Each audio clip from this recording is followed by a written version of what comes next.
No one likes being wrong, and when you are wrong, it sucks. So today we're going to talk about how to say I'm sorry. And we're getting started right now.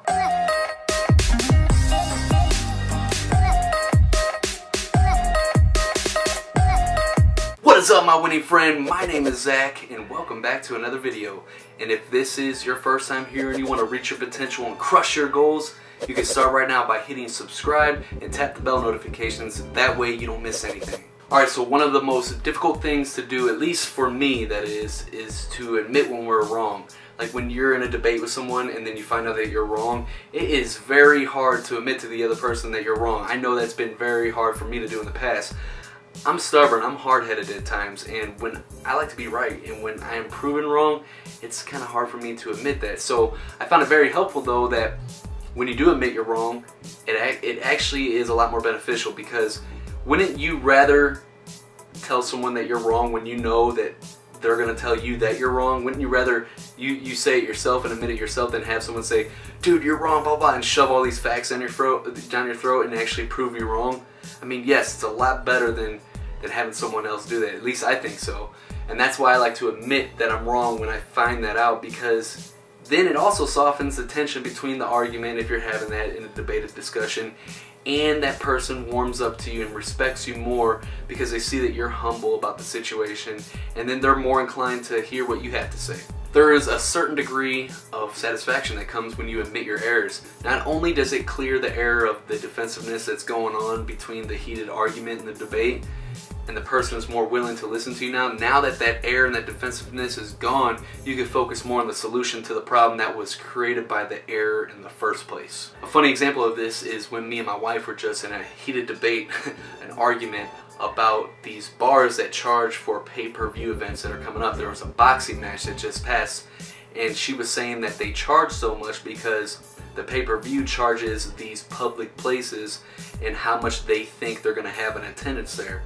And I was saying, no, they pay the same amount as everybody else, and that they're just charging $30 a person so they can make a huge, ridiculous profit as a business. And turns out that she was actually right, and the fact that I was able to admit that brought that tension down, and we were also able to solve that problem from my erroneous thinking, and we also were able to get along more, and it was a win-win situation, to say the least. Now, any fool can defend his or her mistakes, and most fools do, but it takes a rare individual, it takes someone that has some nobility, someone that has integrity, to admit their wrongs, and when they do this, it liberates them, it frees them, and it doesn't matter what other people think. If you're able to do this, it gives you that inner sense of peace, knowing that you're able to admit your wrongs, learn from them, and not feel bad about it. When we are right, it's far wiser to try and win people to your way of thinking by gently doing it and tactfully doing it, asking them certain questions, not flat out saying, hey, you're wrong. But when we're wrong, let's promptly admit it. And by doing this, it releases all that tension. You feel good about yourself, and it's actually fun. The process is actually fun, and it's insightful. You actually learn, but by sitting there and standing firm on your decision or what you think is right, even when you know you're wrong, you don't learn anything that way, and we don't grow that way. So try it out, I dare you. There's an old proverb that says, by fighting we never get enough, but by yielding we get more than expected. And that's pretty cool. It's cool to put that whole thing in perspective, because when we're fighting, when we're defensive, when we're standing firm, even when we know we're wrong, we're not learning anything, we're not gaining anything in that relationship. It may turn into stale. We might even completely destroy that relationship, and no progress is made at that point. But when we yield and admit our wrongs and just say, hey, I was wrong, we learn from these, we grow.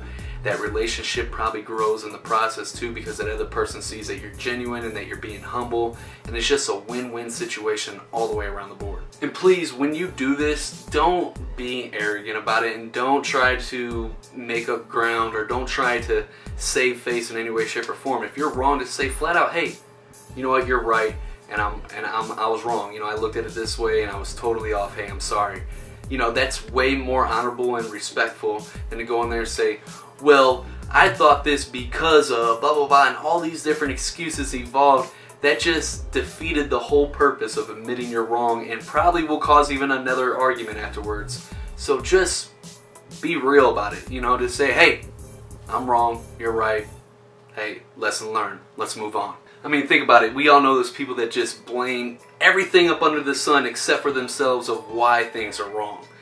They're never wrong, it's everything else. And isn't that annoying? I mean, I bet you right now, by me saying that, you could think of at least one person that just gets underneath your skin because they can never take responsibility for their own actions, and something besides them is always the blame of the wrong of the situation.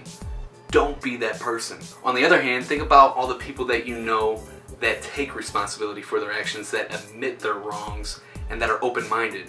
Aren't they much better to be around, more refreshing to be around than people that are constantly blaming everything but themselves for the wrongs that go on in their lives, and when they're wrong they can't even admit it?